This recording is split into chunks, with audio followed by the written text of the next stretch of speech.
मुलाकात के लिए। कौन सा दिन है? फतेह खैबर का दिन।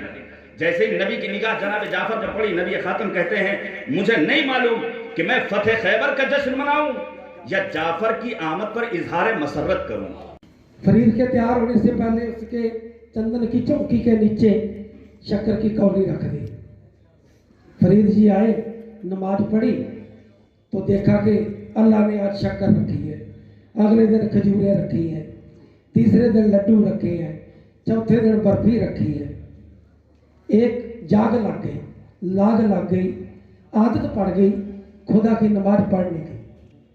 अम्मा को किसी दिन काम पड़ गया, आज भूल गई रखना कि मैंने शक्कर रखनी थी, खजूरें रखनी थी। आज तो देर हो गई, पानी भरने आई कुएं में, तरीमतों के साथ औरतों के साथ बातें करने लग गई। फरीद जी आए, आज खुदा ने देखा कि जैसे एक माँ ने अपने बच्चे को मेरे साथ जोड़ा है, आज उसको खजूरें ना मिली, लड्डू ना मिले, टूट जाएगा।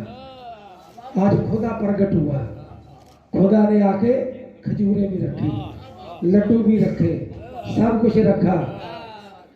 फरीद जी आए, नमाज पढ़ी, देखा आज तो माँ ने 4-5 चीजें रखी हुई है और माँ को पता भी नहीं है। खुदा जी आए, रख के चले गए।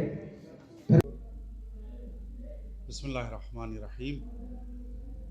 इदारतुल मकातिब में से रोज़ा प्रोग्राम मुनक़िद किया गया, जिसका मकसद ये था कि एक प्लेटफॉर्म पे, एक स्टेज पर मुख्तलिफ़ मकातिब फ़िक्र के अफराद को जमा किया जाए और इस वक्त हालात के पेश नज़र हम ये पैगाम दे सकें कि अगर हम चाहें तो कुरान और मोहम्मद सल्लल्लाहु अलैहि वसल्लम के नाम पर इकट्ठा हो सकते हैं।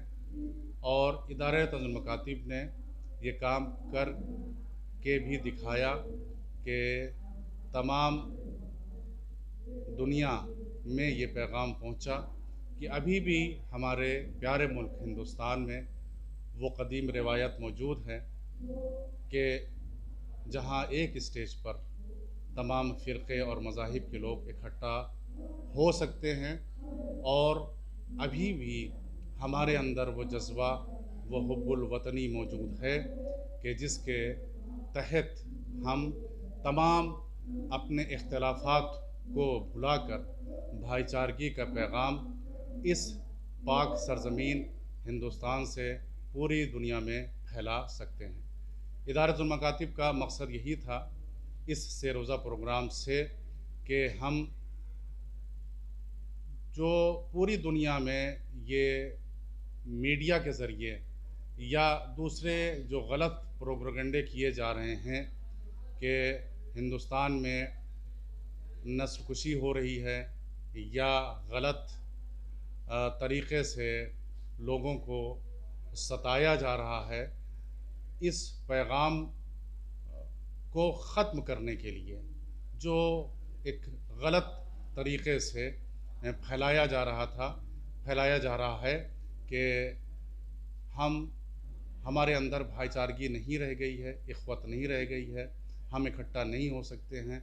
और इसके लिए जो दूसरी तरफ से यानी हमारे दुश्मन, जो मुसलमानों के नहीं, हम कहें इंसानियत के जो लोग दुश्मन हैं, वो मुसलसल ये कोशिश कर रहे हैं कि किसी तरीके से इन मुख्तलिफ़ फ़िरक़ों को आपस में लड़ाया जाए, इनमें तसादुम हो, इनमें इख्तलाफात हो और उसके ज़रिए से जो है उसके ज़रिए से हम फ़ायदा उठाते रहें। हम इस कॉन्फ्रेंस के ज़रिए से अपने हिंदुस्तान में रहने वाले तमाम हिंदुस्तानी भाइयों को, जो अपने को हिंदुस्तानी कहते हैं, उनकी खिदमत में गुजारिश करना चाहेंगे कि आप देखिए इस प्रोग्राम को लाइव आ रहा है। वाले तमाम हिंदुस्तानी भाइयों को, जो अपने को हिंदुस्तानी कहते हैं, उनकी खिदमत में गुजारिश करना चाहेंगे कि आप देखिए इस प्रोग्राम को लाइव आ रहा है और इस प्रोग्राम से एक दर्स और सबक हासिल करिए। इस तरीके का प्रोग्राम हम अपने इस प्यारे मुल्क में हर जगह, हर कोने में जहाँ इतनी भाषाएं बोली जाती हैं, हर भाषा में हम इस प्रोग्राम को मुनक़िद कर सकते हैं और उसके स्टेज सजा सकते हैं, बुला सकते हैं। इस बुलाने से, करीब आने से जो है वो इख्तलाफात ख़त्म होंगे। जो दूरियां बढ़ी हैं वो इसलिए बढ़ी हैं कि हम एक दूसरे से काफ़ी दूर हो गए हैं और एक दूसरे को समझने की कोशिश नहीं करें। अगर हम स्टेज पर इकट्ठा होंगे, जो मुख्य अतिथि हैं उनके थोड़ा जो एक नाम बता दें तो बहुत बेहतर होगा। हमने इसमें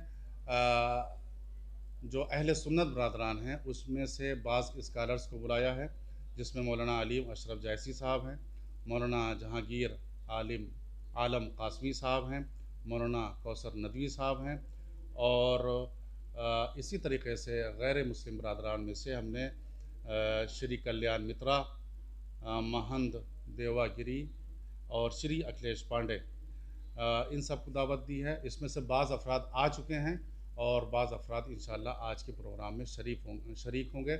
इसी तरीके से फ़ादर डोनाल्ड डिसोज़ा को भी हमने बुलाया है, जो इस वक्त मौजूद हैं, और सिख बरादरी से हमने श्री ज्ञानी सिख देव साहब को मदऊ किया है, वो भी इस वक्त मौजूद हैं और तकरीर फरमा रहे हैं।